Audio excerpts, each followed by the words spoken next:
Bienvenue dans ma vie de sorcière. Je suis Christelle, énergéticienne, holothérapeute et professeure de yoga. Mon but est de vulgariser, rendre simple et accessible le développement personnel, la magie et le mieux-être naturel.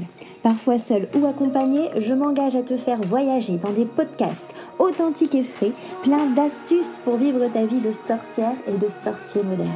Petite page de pub avant de commencer notre sujet magique du jour. Si tu veux que je te guide à trouver vraiment qui tu es et surtout à construire la vie dont tu as vraiment envie, une vie qui est alignée avec toi, je t'invite à cliquer sur le lien qu'il y a dans la petite description pour avoir ta consultation gratuite avec moi de 30 minutes.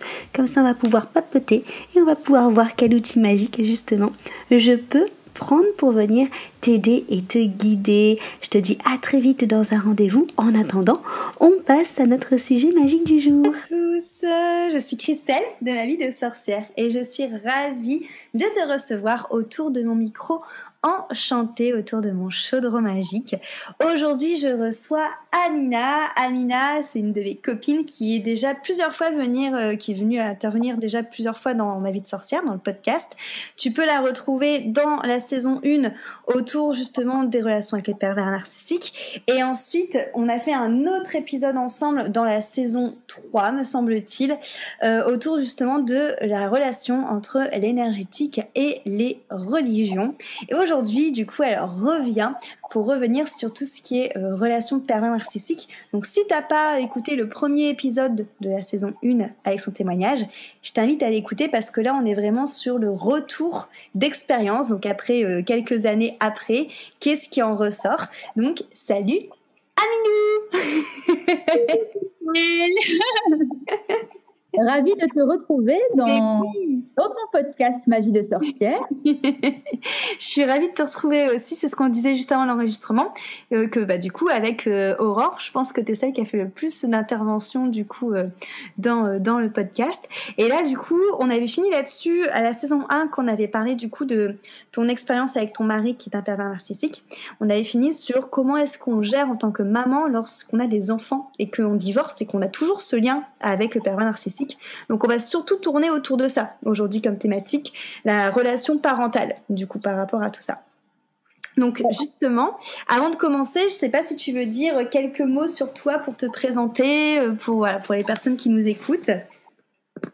Alors, donc je m'appelle Amina, j'ai 38 ans, je suis enseignante et voilà, je m'intéresse beaucoup. Donc j'ai connu Christelle maintenant il y a quelques années, quand elle était coach sportive. Ouais, donc ça date. Et puis voilà, j'avais envie de partager avec vous justement mes expériences, parce que je trouve que c'est assez important. Et puis moi, ça m'a beaucoup aidé aussi les podcasts quand j'étais pas bien, d'entendre en fait les expériences des autres et de me rendre compte en fait que je n'étais pas toute seule à vivre ça en fait. Ouais. Et parfois les expériences des autres, et souvent d'ailleurs les expériences des autres permettent justement de se remettre en question et de travailler sur soi. En fait. Carrément. C'est important de revenir sur ça.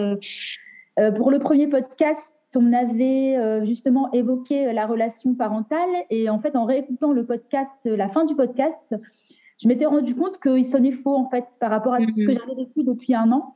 Et c'est pour ça en fait que j'étais revenue vers toi, Christelle, pour te dire, écoute, ça sonne faux et je pense qu'il y a encore des choses à dire et des modifications à apporter et que ça pourrait peut-être aider les gens. Carrément.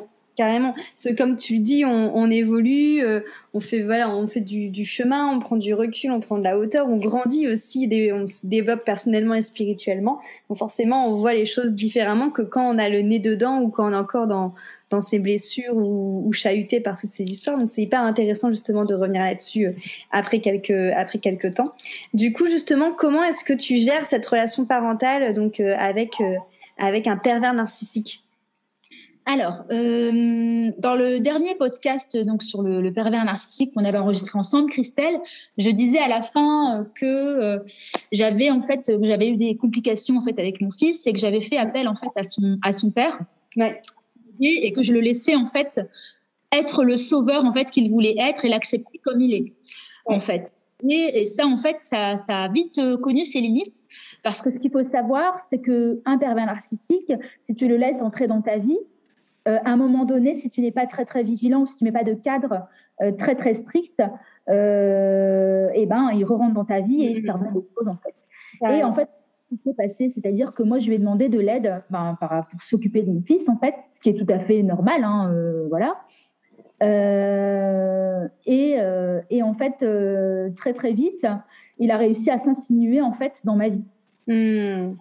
Donc du coup, en faisant des remarques désobligeantes, voilà, en étant intrusif aussi dans la façon de gérer les enfants, parce que c'est avéré que ben voilà, on avait un cadre strict qui était mis en place par un juge, et à partir du moment en fait où il y a eu des arrangements qui ont été faits, ben voilà, et l'arrangement en arrangement, c'est des arrangements qu'il arrangeait lui et jamais moi, quoi. En fait, et moi, en fait, à chaque fois, je suis retombée dans le truc, bon, bah, c'est pas grave, c'est pour mes enfants, etc. Sans me rendre compte, en fait, qu'il avait une emprise sur moi, en fait, et qu'il s'était réintroduit dans ma vie. Moi, le conseil que je donne, ce que beaucoup de psys disent, hein, et ça, c'est vrai pour le vivre, quand vous avez un pervers narcissique, fuyez. Oui, c'est vrai. C'est vrai qu'on dit tout le temps. Voilà. Et alors, là où c'est compliqué de fuir ici, c'est que quand on a des enfants avec un pervers narcissique ou avec une personne toxique, je vais plutôt parler de personne toxique, hein, parce que le terme de pervers narcissique, c'est un peu également la mode, ouais. Donc, d'une personne toxique, c'est de mettre un cadre très, très strict, très, très et de ne pas rentrer dans la familiarité, en fait, avec la personne. C'est-à-dire que moi, pour vous expliquer, hein, donc j'avais des gros soucis avec mon fils, donc on s'appelait, en fait, régulièrement. Et puis, très vite, en fait, c'est revenu dans un échange cordial, un peu trop cordial, en fait. Ouais. Et là, en fait, nous, on y met juste de la cordialité. L'autre, en fait, va trouver en fait une faille pour se permettre des choses. Ouais. C'est-à-dire que mon ex ne faisait rien pour mon fils, mais j'ai eu des remarques du genre oui, mais tu devrais faire ça, ça, ça. On devrait l'éduquer comme ça, ou tu devrais faire ça, ou tu devrais mettre en place des choses, alors que la personne ne fait rien. De l'autre côté, ça permet de donner des conseils. Et voilà, du coup, c'est vrai que moi, ce qui m'a permis aussi, c'est aussi très important, ce que je veux dire, c'est que faites-vous suivre. Oui, mais carrément. Allez voir des accompagnants, des coachs, parce qu'on n'en est jamais sorti véritablement, en fait, quand on a eu une relation avec un pervers narcissique, surtout si on a des enfants avec. Carrément. On n'est jamais sorti, en fait. Il y a toujours un risque, à un moment donné, qu'on soit un peu plus faible et que le pervers narcissique vienne entrer, la personne toxique vienne entrer dans la faille et vienne s'insinuer. Et nous, en fait, on est tellement faibles qu'on pense que c'est bienveillant, mais en fait, on oublie que c'est pas bienveillant. On oublie qu'une personne toxique n'est pas bienveillante, qu'elle a un intérêt, en fait. Carrément. Ça, c'est très, très important de le souligner. Et du coup, voilà, mettre un cadre très, très strict, ne pas rentrer dans la familiarité avec la personne toxique, le parent toxique. Voilà, quand on dit quelque chose, on le fait. Par exemple, si on dit, c'est telle date, tu les récupères à telle date, à telle heure. Si on va négocier, etc., on n'entre pas dans la négociation avec lui parce qu'il va forcément vouloir entrer dans la négociation. Moi, je sais que j'ai arrêté de lui parler au téléphone. Par exemple, que j'échange des messages, des messages très, très succincts avec lui concernant les enfants. Parce que le téléphone est plus ouvert à l'entourloupenement. Voilà, c'est ça.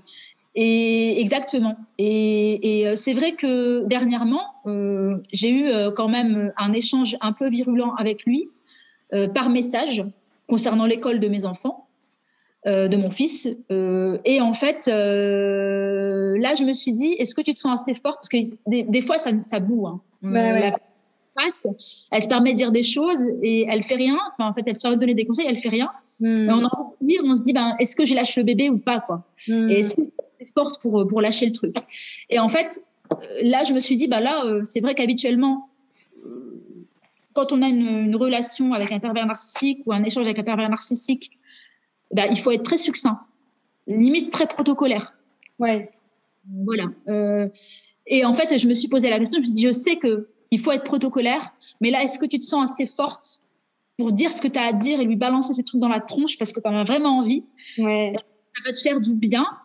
Et attention, tu sais tu sais qu'il va y avoir un retour qui ne sera pas forcément, qui va te bouffer de l'énergie, tu vois. Ouais, c'est sûr. Et en fait, je me suis écoutée, je me suis dit bon, fais-le. Et je l'ai fait, et ça m'a fait du bien. Ouais. Un retour des pavés en me disant voilà, bref, je ne vais pas rentrer dans les détails, mais en me pourrissant. Ouais. Et en se justifiant, bien sûr, en tant que parent, qu'il était un bon parent, qu'il faisait ce qu'il pouvait, que c'était moi qui les avais, machin, etc., la plupart du temps. Bref, et ben, je n'ai même pas lu, en fait, les messages et je n'y ai pas répondu. Donc, il faut être assez fort, en fait, après, pour se dire, ben, je réponds pas aux messages. Je sais que je vais me faire pourrir. Donc, je les lis ou je les lis pas.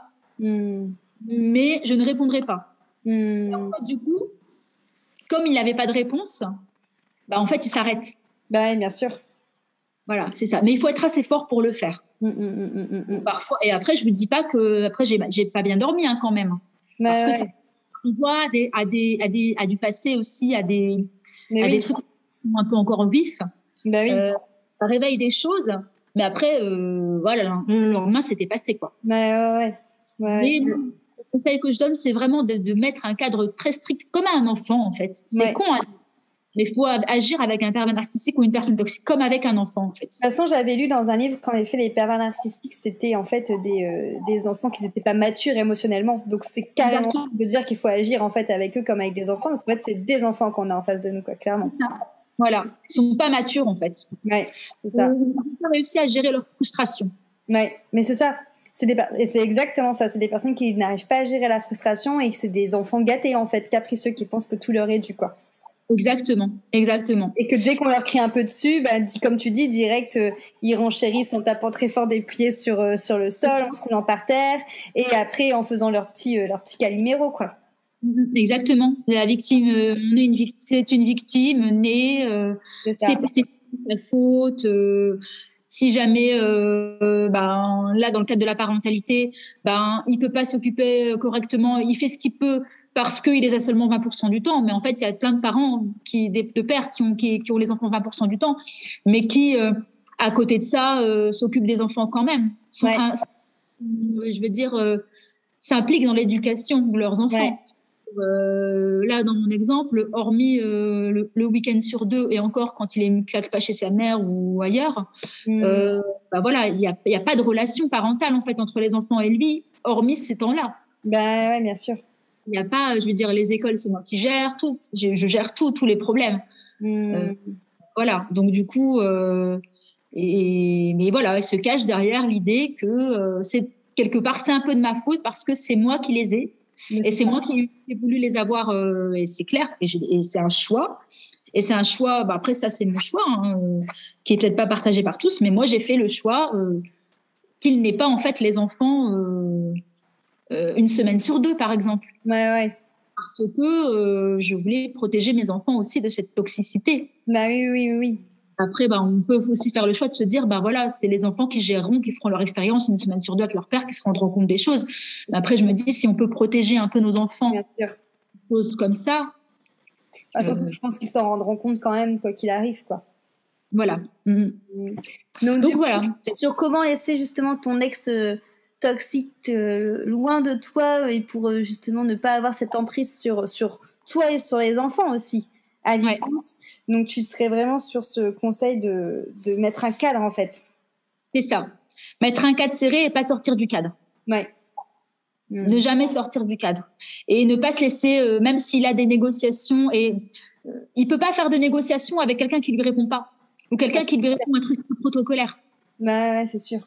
Et à partir du moment où tu vas commencer à parler avec lui de manière un peu plus familière, entre guillemets, ou peut-être en lui disant bah non mais moi je fais ça et toi tu fais pas ça, que là lui il va trouver la faille et puis il va se dire bah voilà je vais la pourrir. Et puis il va commencer c'est vrai que dans la faille quoi. Mais carrément, c'est vrai que le côté protocolaire ça marche assez bien. Moi je me souviens justement quand j'avais eu mon expérience aussi avec ma relation toxique du coup, il m'arrivait des fois en effet de lui envoyer des messages qui étaient en effet très protocolaire, très cordial, comme j'adore souvent, comme je le dis, où, voilà, où en effet on dirait qu'on parle à un collègue ou à quelqu'un, voilà, où c'est comme ça, comme ça, comme ça. Et lui, je sais que ça l'énervait, mais à un point, enfin souvent il me répondait juste cordialement. Enfin, on sentait que ça l'énervait, tu vois. Mais c'est vrai que ça marche plutôt bien. Oui. Ils ont pas de grippe en fait. C'est le truc qui marche en fait. C'est le truc pour se protéger en fait, c'est de mettre un cadre. Ouais. Et c'est pas. Moi, je conseille aux femmes ou aux hommes qui sont qui ont en fait la maman ou le papa qui est toxique et qui ont un jugement qui a été décidé par le juge de s'en tenir en fait au jugement en fait qui a été décidé pour les enfants. Parce que ça, en fait, c'est le truc ultime, c'est tu sors la carte du juge, quoi. Dire, bah non, mais c'est pas moi qui ai décidé, c'est le juge. Ouais. Donc, si tu as envie que ça change, saisis le juge. Ouais. Mais oui, carrément. Et ça, c'est aussi pour se protéger, quoi. Ouais. Mais bon, tu as toujours la question de oui, c'est bien d'être malléable quand tu éduques des enfants. Dans une relation parentale normale, c'est bien d'être malléable, par exemple. De pouvoir, par exemple, oui, c'est pas ton week-end, mais bon, il y a l'anniversaire d'un tel, donc tu déposes. C'est sûr que c'est mieux. Bien sûr. Mais moi, j'ai essayé et avec un parent toxique, ça marche pas. Parce que s'il y en profite. Et c'est toujours celui, en fait, qui est le plus gentil et qui est pas toxique, quoi. Ouais, bien sûr. Et qui peut pas faire sa vie. Je veux dire, quand la personne a une emprise comme ça sur toi, tu te rends pas forcément compte et tu t'avances pas non plus dans ta vie professionnellement. Moi, je veux dire, au jour d'aujourd'hui, voilà, c'est compliqué, quoi. Professionnellement, c'est compliqué parce que j'avais toujours une emprise, j'avais pas confiance en moi, etc. Donc, il y avait toujours il y avait toujours le spectre justement du pervers narcissique, comme je t'ai dit tout à l'heure, qui était et qui me disait dans ma tête, non, professionnellement, tu peux pas évoluer parce que t'es pas capable. Ou une mauvaise mère, tu fais pas ce qu'il faut, une forme de culpabilité. Et aussi, il faut sortir de cette culpabilité-là. Et c'est ça qui est compliqué. Carrément. Et je conseille aussi aux personnes, surtout de se faire suivre, quoi. Ouais. Parce que moi, c'est cette emprise-là. Moi, je pensais qu'il avait plus d'emprise sur moi. Et je me suis rendu compte qu'il avait une emprise parce que j'ai été voir un psy. Et en discutant, il m'a dit, il a encore une emprise. Et en fait, mais oui, en fait, vous avez raison, il a encore une emprise, mais je m'en suis pas rendue. Voilà. Du coup, parfois, on se faire suivre. Enfin, moi, je le vois que ça soit avec, en effet, les personnes victimes de relations toxiques ou même les personnes qui ont été victimes de viol ou de violence ou d'abus, tout simplement, en fait, que ce soit psychologique, physique, peu importe. C'est vrai que moi aussi, quand je les suis, ça revient toujours à une question de culpabilité. En fait, c'est que à chaque fois, la personne qu'on va nommer, je mets des guillemets parce que j'aime pas ce mot, mais qu'on va nommer victime, et c'est, voilà, au bout d'un moment, j'arrête de s'appeler comme ça parce que ça victimise la victime de lui dire que c'est une victime. C'est justement sortir de ce côté victime et de lui dire, mais en fait, sors de la culpabilité parce qu'en fait, tu n'es pas une victime. La culpabilisation, c'est une émotion qui sert à rien parce que ça nous met dans l'inaction.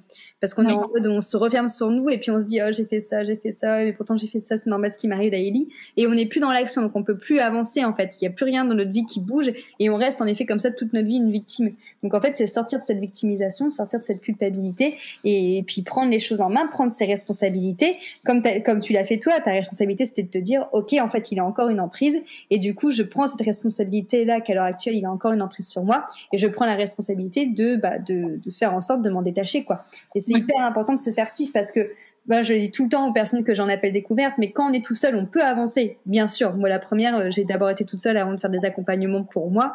On peut avancer, mais les choses vraiment qui font mal et qui sont vraiment très ancrées en nous, si on n'est pas accompagné par quelqu'un qui va nous montrer du doigt, on va pas le voir. Et comme tu le dis, en fait, on a tellement, quand on est sous l'emprise d'une personne toxique, on a tellement été pendant longtemps sous son emprise qu'en effet, dès qu'il y a une amélioration, on se dit, c'est bon, je suis plus sous l'emprise. Alors qu'en fait, il y a toujours, surtout ces personnes-là, c'est tellement fourbe et c'est tellement ancré qu'il y a toujours des petits hameçons qu'il faut quand même aller faire péter. Ouais. J'ai envie de dire, on n'est jamais arrivé, en fait. Ouais. On est arrivé. C'est-à-dire qu'il faut toujours faire un travail sur soi, être vigilant. C'est important. C'est important. Accepter, en fait, qu'il y a toujours une évolution, qu'il n'y a jamais rien qui est acquis. Que parfois, moi, j'ai eu des moments où j'étais bien, où je pensais être, c'est bon, c'est top, ça y est. Puis paf, d'un coup, voilà, tu retombes. Et là, il y a une forme de culpabilité aussi parce que tu es déçu de toi-même en disant, je croyais que là, c'était bon. Mais en fait, non, c'est pas bon. Tu vois? Accepter aussi que ça prend du temps. Et ça, c'est compliqué.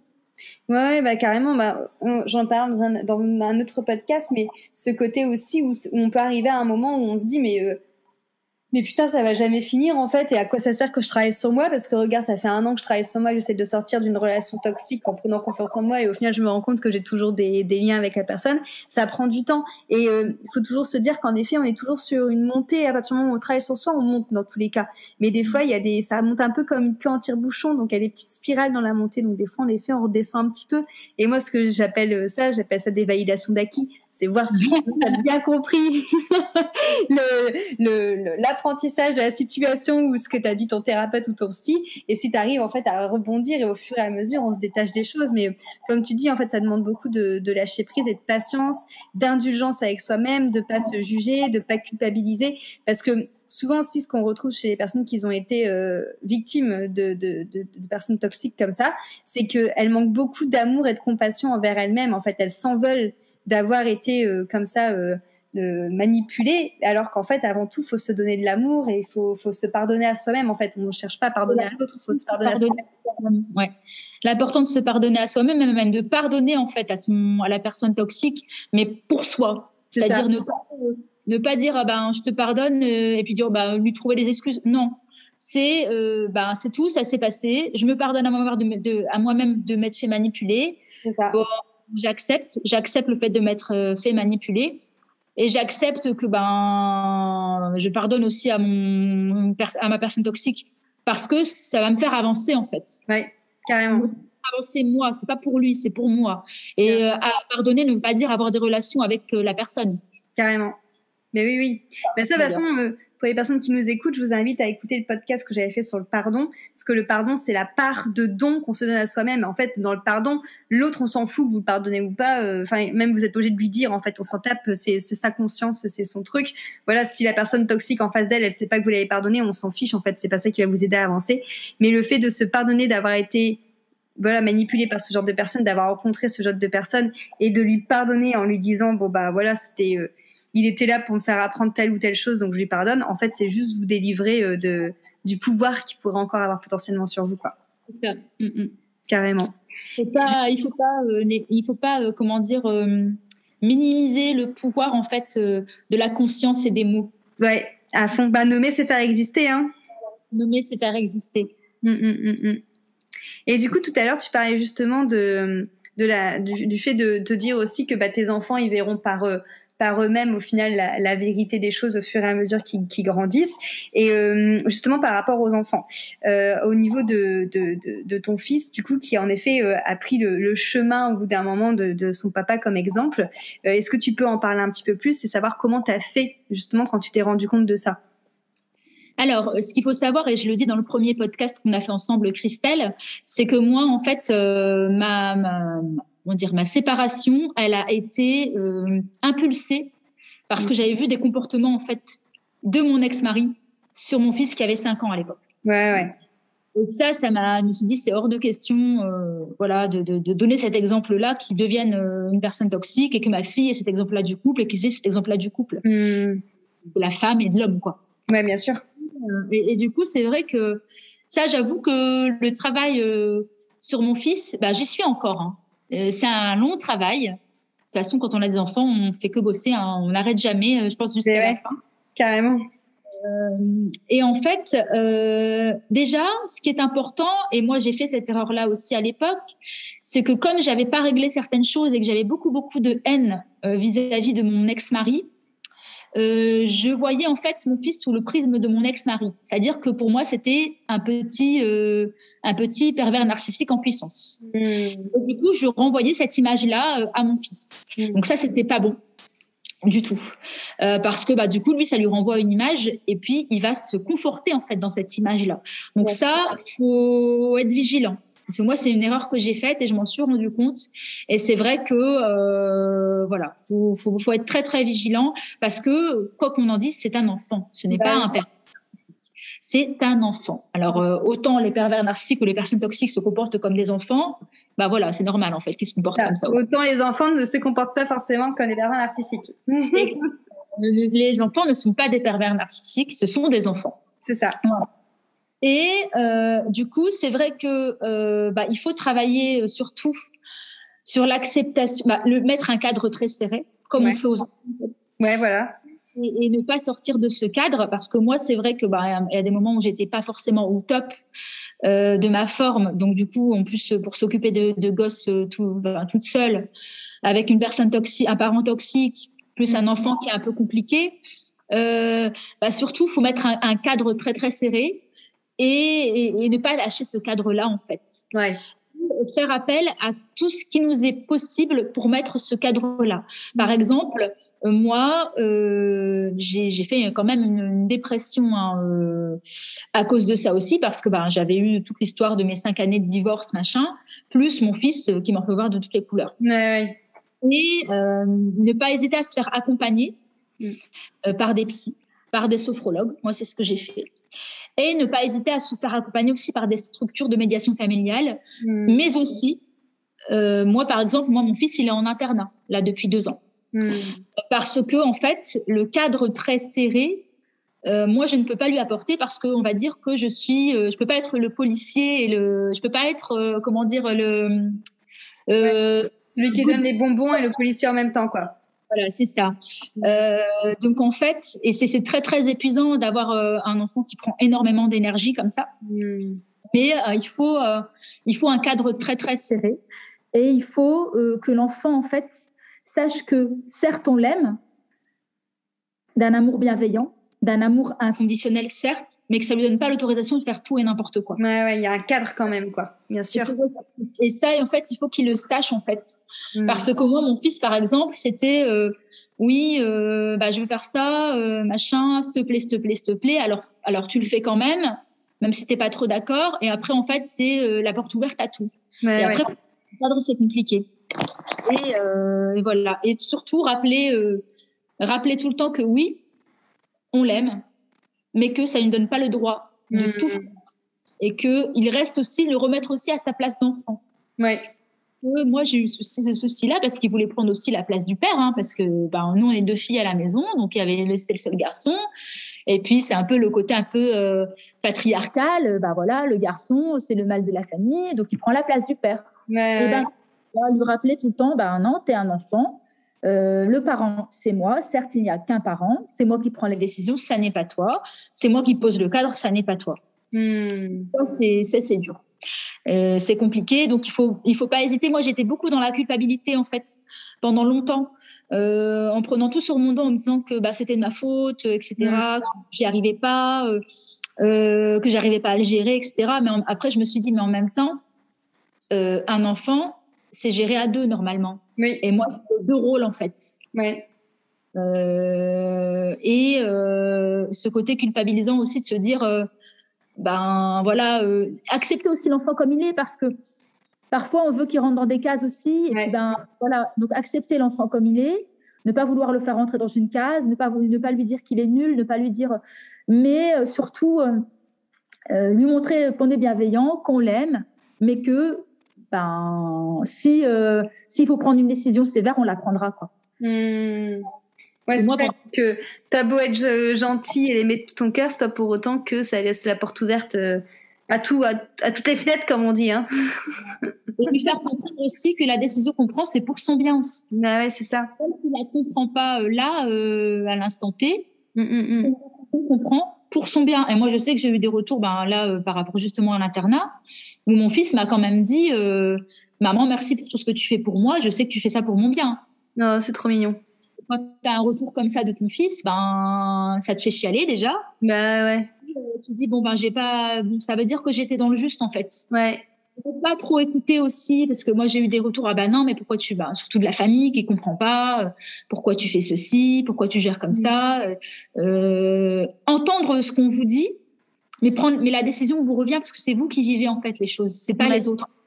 Les autres en fait, ils seront jamais à votre place. Ouais. Quoi que vous fassiez, voilà. Je m'en souviens en effet que quand tu voulais prendre cette décision d'internat, tu m'en avais parlé justement, et qu'il y avait beaucoup de culpabilité aussi par rapport à ça, d'avoir l'impression d'abandonner au final ton fils au final à l'internat, alors que c'était, à l'heure actuelle, je pense que c'est en effet une extrême bonne décision que tu as prise, et pour toi, ton bien-être, et pour le sien, et pour ta fille, en fait.